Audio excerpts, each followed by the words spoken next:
The I-ELOOP Inspection Required warning in your Mazda means that the smart charging system is experiencing problems.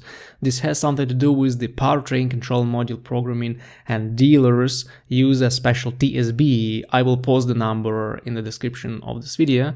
But the thing is that a PCM recalibration and software update will only be needed if you see this I-ELOOP warning very often and it doesn't disappear after you drive 10 or 20 miles. In most cars, this is just a glitch in the charging system, which is pretty complicated in these cars with a lot of recuperation involved on highways. When Mazda makes complicated software, it often has glitches that are solved on their own after some time. To cut a long story short, in a gas-driven Mazda 6, you will just need to disconnect the battery for some time, and this problem will be gone for a long time. The PCM will reset the codes and will start working properly.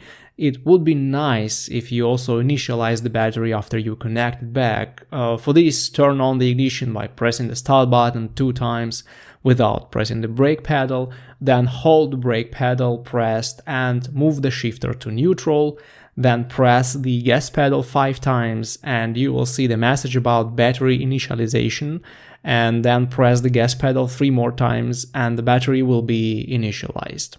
Turn the ignition off and then you may start the car.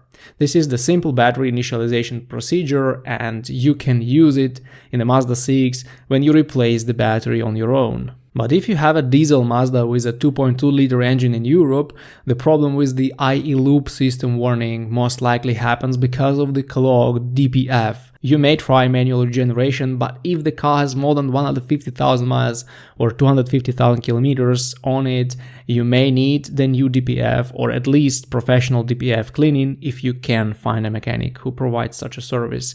With a clogged DPF, the car will start the regeneration process once every 30-40 kilometers, and it will affect the I-ELOOP system and your fuel consumption will get much worse.